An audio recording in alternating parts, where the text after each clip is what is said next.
Hi, everyone. Welcome to the Dubai Startup Ecosystem Chats, powered by Dubai Chamber of Digital Economy. I'm sitting here with Omar, the co-founder of Letswork, and we're very excited to dig in today. Hi, I'm Omar Al Mheiri. I'm the co-founder of Letswork, and I'm born and raised in the UAE. Omar, so happy to have you with us. Thank you for having me. So today, let's start with the easy questions first. For someone who doesn't know what Letswork is, what is Letswork? Letswork is a on-demand platform that connects users to spaces. We usually work with individuals or teams, and we help connect them to co-working spaces, cafes, and hotels so that they can stay productive throughout the city. I love that. So it's basically, in layman terms, the Uber of, working spaces, Yeah, I mean, remote Uber, work. ClassPass, Airbnb, I don't think there's been an aggregator platform in this kind of remote working, hybrid working space. But yeah, that's the easiest way to explain it. Yeah, it's super interesting because without naming any names, you guys started in 2018. Yes, that's right. So this is a pre-pandemic endeavor. And around that time, there was a big buzz around the world with some really big names with crazy valuations in the billions of dollars, I Of course, would yeah. say. But when I look at all of those models, they were really asset heavy models where they own the real estate. And in your version, you've created a platform that's super asset light. Can you speak a little bit into that and the reasons around that? Yeah, so initially it was, due to the regulation changes that happened in the UAE, we had I guess, uprising of freelancers or smaller teams working on their own thing, and with that came the challenge of space. So for us to basically create a platform to help them stay productive, we could have gone ahead and built different spaces all around the city, but I think the market was still a bit small back then. Remote working wasn't generally like the hot topic in 2018. But what we did see was, there's a growing number of F&B outlets, specifically with hotels and cafes. And in 2018, we had maybe 2 or 3 co-working spaces that were up and around at that time. So it was quite limited. For us, a platform that connects all of these great spaces to allow people to work from was kind of the best and quickest solution for what was required at the time. So it makes perfect sense to me. Also because I remote work a lot, it's great to have an app where I go and go, where can I work from today? That looks pretty cool. That might offer me. I saw some places offer unlimited coffee or Of course, water yeah. and things like that. But what is the value proposition that you're offering these sites, these buildings, these cafes? What are they getting out of this experience? Yeah, so I guess it depends on what type of space they are. If we look at cafes, usually they're quite busy either really like in the morning or at night, depending on where you are. And I think it actually varies between Saudi and UAE and different countries that we're operational Oh, in. interesting. But these guys, we basically help them fill up their seats during those off-peak hours. So we're very flexible with them.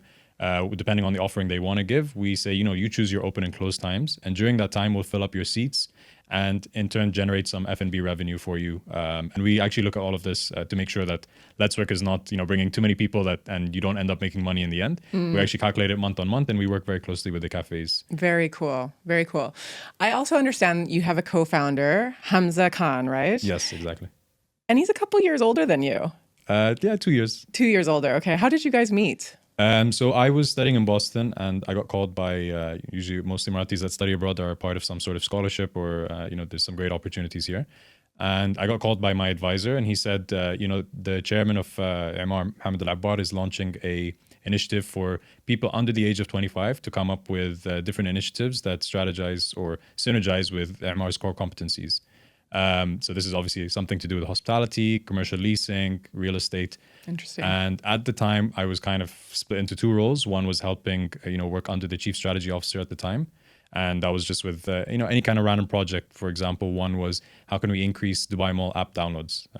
Just a very simple task, but it was quite cool to work on that kind of as a consultant. And then at the same time, we were also looking at the commercial leasing sector. What's the new trends? How can we future-proof this? And luckily, I like to work from a hotel brand called the Rove Hotels.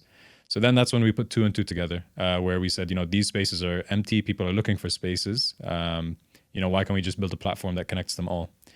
Unfortunately, I have zero legal background, so I was kind of just doing it on the fly. And Hamza was also in the program. He was working on a different initiative, looking at urban farming. That was too capital intensive, and I think it wasn't right for the time. So I asked him for some advice to help me build a contract. As a background, he's a lawyer. And he helped me draft the first contract. And I think that's when he was like, actually, this is quite interesting. Do you mind if I come in as a co-founder as well? Wow. And yeah, we've been, I guess, married ever since.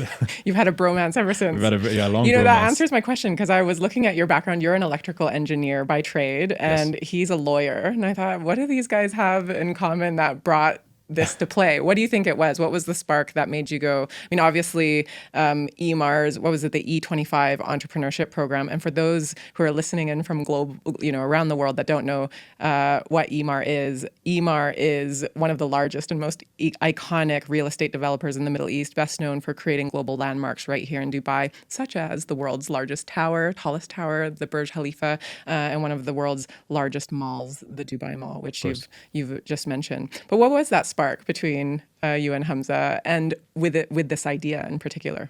I think the main thing was our upbringing. I think was quite similar. He went to a British school, I went to a British school, so we kind of clicked on that. But we're quite opposite, you know. I think he's probably one of the smartest individuals I've met, and for him, like, he has like a million ideas that he wants to implement, whereas I'm much more structured and like more rational. So I think I always call myself the anchor and he's the balloon. Okay. But with me just alone, I would not probably be able to achieve a lot. I'll be very like, okay, do this, do this, do this. With him, he's like, no, guys, we're gonna reach X in 3 days, for example. And that, I think those two kind of balance each other out. And we just clicked from day one. People also call me Hamza all the time. People always call him Omar all the time. So I think we've become like one person now. Interesting. Yeah. I sit in front of a lot of co-founders often, and I often find this, and it's kind of like marriages as well. A lot of people say opposites attract. Yeah. Would you say that that has been a multiplier for your business? Yeah, well, definitely. I mean, so I actually don't have any social media, and I think our social media is quite good. If it weren't for Hamza, we would be like just very boring and kind of static. And I definitely think that really does help. I think the most important thing for co-founders is the trust. That it's kind of like a silent trust. You know, you have like a married couple, like someone will do the laundry, someone will do the dishes, and it's like an unspoken, you know, like rule. And I think that's super important when it comes to co-founders, where I don't want to be telling him, oh, you have to do this, like we need to sign this contract. It's just kind of like, I see it, I know Hamza's taking care of it, and vice versa with, like, let's say, tech implementation from my side. I love it. So you guys have been at this for about 6-7 years, and you launched here in Dubai. I understand that you're now in Europe and in other locations, Saudi as well. Yeah. Tell me specifically, now that you're in multiple markets, what is it about Dubai that now that you can look back on and compare to other markets? What is it about Dubai specifically that helped you really launch this? And how has this ecosystem supported Letswork's growth? Yeah, it's a great question. There's a lot of different elements to it, obviously. I think the base being Dubai is such a diverse city. You have people from every single race, every single background, even professions. What that allows, not specifically just Letswork, but any startup that is, you know, dealing with like a B2C kind of business, is you are able to test and you're able to modify before even launching into other markets. So I kind of already foresee potential like problems or opportunities that will come up when we launched in Saudi or when we launched in Lisbon. And even funnily enough, the reason we launched in Lisbon was one of our members here during COVID went back to Lisbon and stayed in contact with us and said, guys, you know, I feel like Lisbon's the perfect city, which he was completely right about. It's like the 100%. remote working I work there all the haven. time. Yeah. And that allowed us basically to, you know, launch there quite quickly with his local knowledge. And I think we're always like 3 people away from someone, right? If you grew up in Dubai or if you live in Dubai.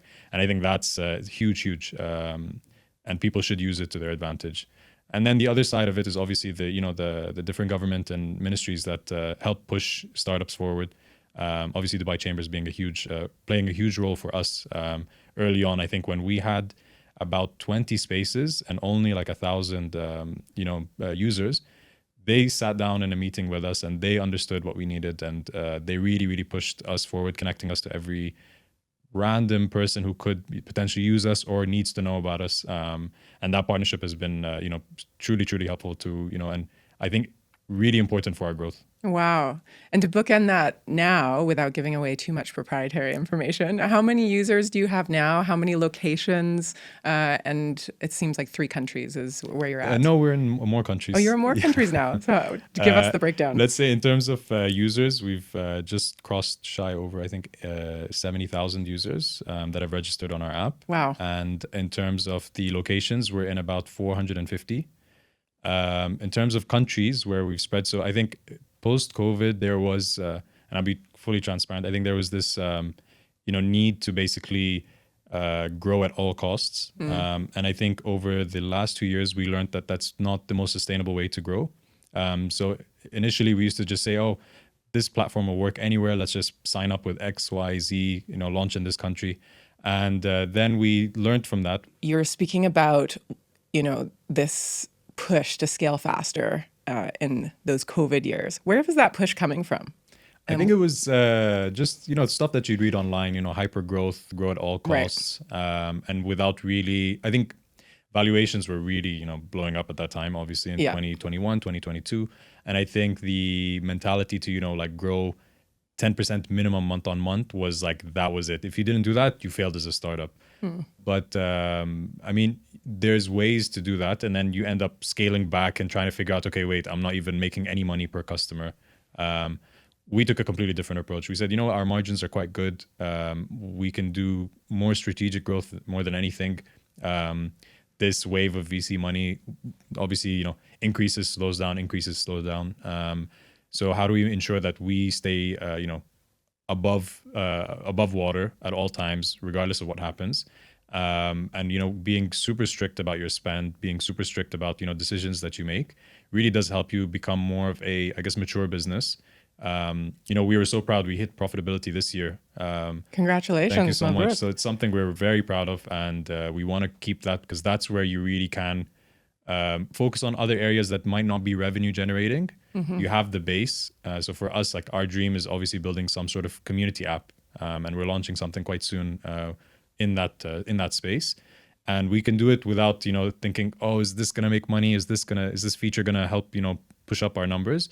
Whereas now we have a clear headspace. We're saying, okay, let's build this for the people, things that I'll enjoy, things that they'll enjoy, rather than trying to, pay $2 to increase to the next subscription, stuff like that, I think is a nice place to be at. I love that. Congratulations. Thank you so much.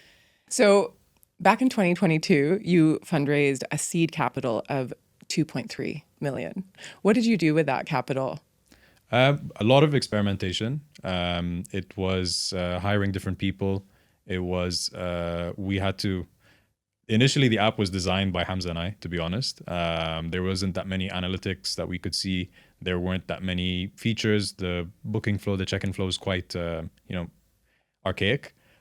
So we invested in 2 ways. We invested in, new people joining, even some of that international expansion. So, what we did in Lisbon, what we did in Saudi, a bit of that money went into that. And then the main part was, how can we fix up operationally? How can we fix up our app? How can we get good data to make, more informed decisions with what we want to focus on?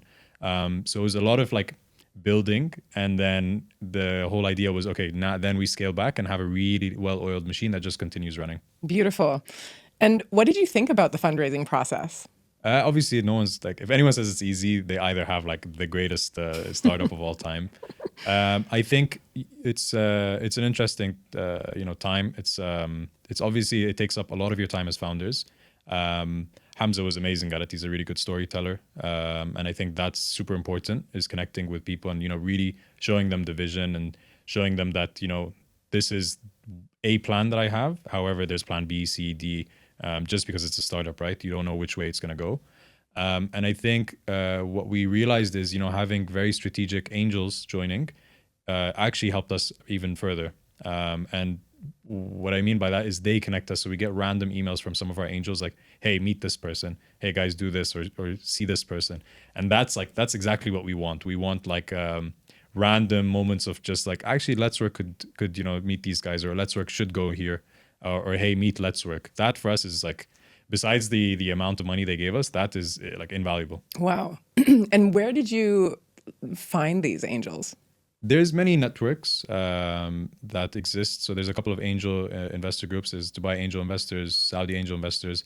There's a great group called Uqal Group as well, Yeah, in Saudi. based in Saudi, and I think they have a Bahraini branch, if I'm not mistaken. And then there's one thing that I guess a lot of people feel like some like pride towards and don't want to do. But if a VC or if someone says no to you just because they're not looking at it at that time, or it's just not a market they understand or not a market that's part of their thesis, ask them, say, okay, since you're not looking at this, can you introduce me to someone who is? That usually goes a long way. So as I think about Letswork being founded in 2018, and the UAE had appointed its first minister of AI in 2017, but later on, his title expanded to become the Minister of AI, Digital Economy, and Remote Work, 2022, I believe.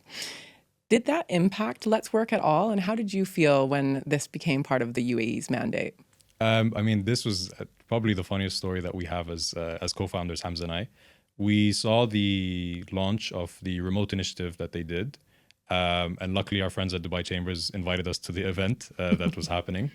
And, you know, we just wanted to see what was going on. We wanted to see what was happening. And Hamza obviously is like super like CEO, super forward, you know, let's go. We have to get involved. And somehow we found ourselves in the elevator with His Excellency, the minister, and doing an elevator pitch. In the elevator. In the elevator of the Museum of Future. I'll never forget this day. And then he's like, give me a few minutes. I'll introduce you to someone from my team. You know, lo and behold, he was basically pitching Let's Work to him. And he's heard of us from before. And that was such a great, such a great moment for us. That was like, okay, wait, people know about us. This is quite cool. And we work closely with the team from the ministry. They really do support us. They connect us in anything we need, any questions we have, or anything they're doing. They inform us as well. So it's great. Amazing. I love that.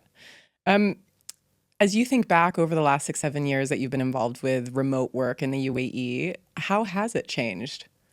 Yeah, I mean, globally, it's been quite huge. I mean, I hate bringing back like post-COVID time or pre-COVID time, but I think pre-COVID time we even had teams using us.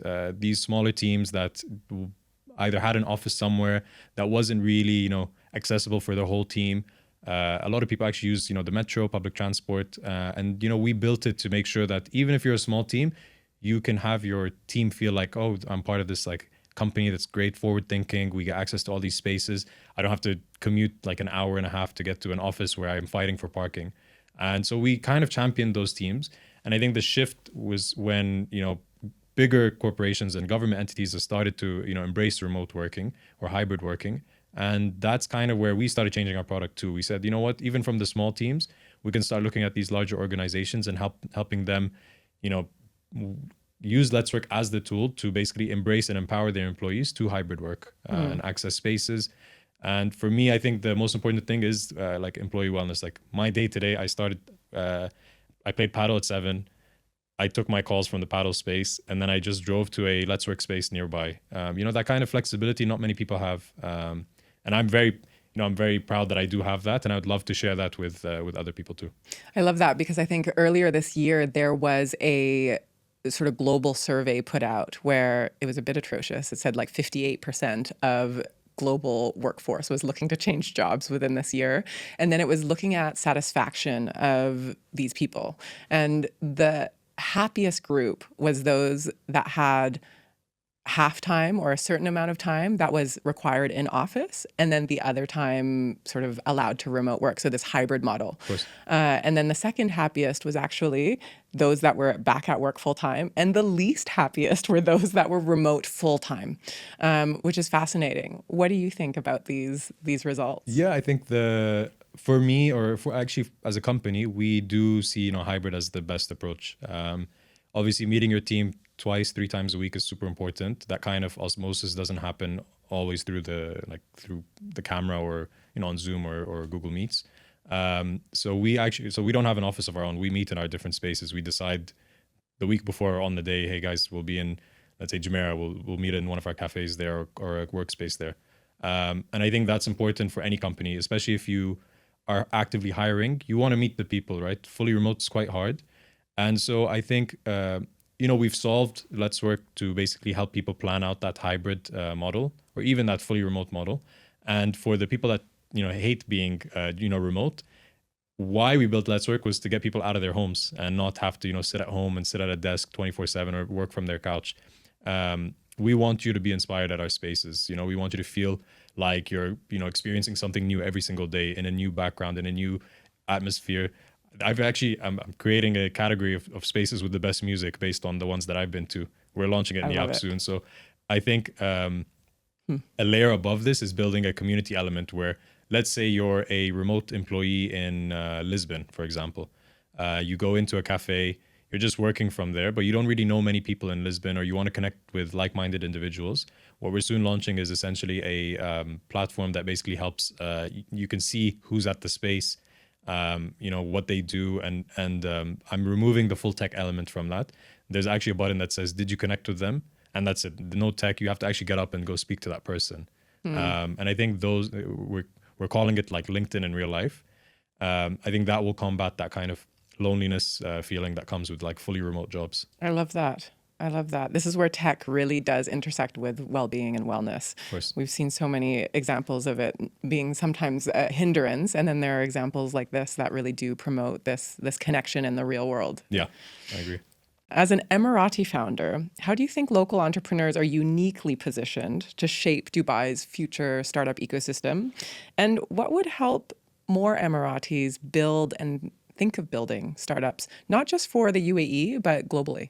I think just on that second point, I think globally should be the case. We're in a country where even I have friends from university that are messaging me like, "Hey, I want to move to the UAE. I want to move to Dubai." And I think for us to think globally is something we have to do.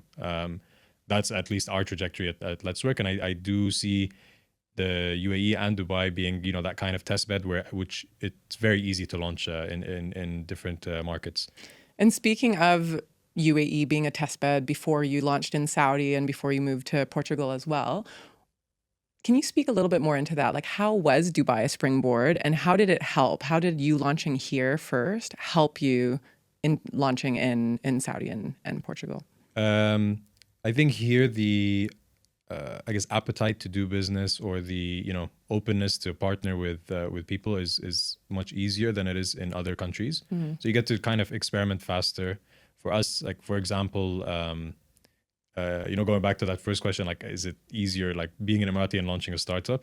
I would go to random cafes like fully dressed in the national dress, and then say, "Hey, we'd love to partner with you guys to do this thing." And by then we didn't really have much of an app or anything, but they saw like, "Oh, okay, he's Emirati, he's serious about this company, and it's founded here." So that kind of like I guess connection does help for sure. And the appetite of those cafes to work with us early on really is a testament to what we've done. So we were able to at least grow some sort of business out of here, and then use that success and replicate it in other markets where it's not as easy. And so as we come to a close, Omar, what's next for Letswork? What are you looking forward to? What are some of the North Star and the milestones that you guys are headed towards? So as I've said maybe a couple of times, the community feature is super important for us. I think we want to build that more for our individual, our smaller teams. I think something like that has the opportunity to be quite viral if we do it really well. Can you speak more into that? So what does that mean when you say you're building out a community feature? What can I expect as a subscriber? So right now we're super functional. You buy a membership or you buy a day pass, and you go to the space and you check in and you work from it. The staff knows that you're there. There might be people next to you, and we have these mugs that say "Let's Work" on it. So you're like, "Oh, you're a Let's Work member. Okay, let's speak." So what we're trying to do as like a first version is, for me to come in, I can see 16 members are here. I can click on that, and whoever's non-incognito or open to connect, you'll see the list of their names, their professions, and everything. And the whole point is to kind of grow your network when you go to more spaces. So if you go see 16 people, they'll be added into your like book, let's say. If you go to another space and there's 5 people, those 5 are added to your book as well. So that's kind of like Pokemon Go. I was going to say, yeah. It's like Pokemon Go meets Bumble for friends. Kind of like that, yeah. And I think we're really excited about that from a features perspective. But as a business, we're really pushing on enterprise customers. So we have a couple of announcements coming up where we're working with larger organizations to basically help them in two ways. One is help their employees, work hybrid in a more productive manner, in a more like a better way, and allow them to meet up in different spaces as opposed to commuting every single day. And we hope that kind of becomes into a sustainability saver. So looking at the carbon footprint reduction just based on the fact that these employees aren't going to the office every single day. Instead, they're meeting up close to their homes. And even in some extreme cases, we've heard people say, you know what, Friday, no one's in the office. Can we shut off the power completely? That's a huge saving, right? So maybe putting some numbers on that would be super, super interesting. Love that. Super inspiring, Omar. I really thank you for your time today. Thank you so much. It's been such a pleasure. Thank you.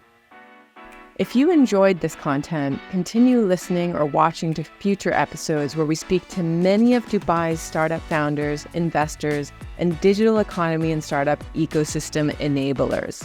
Also, the Dubai Chamber of Digital Economy has published an annual startup guide to help answer any questions you may have on how to register and start a company in Dubai. Download the guide now at the Dubai Chamber of Digital Economy website.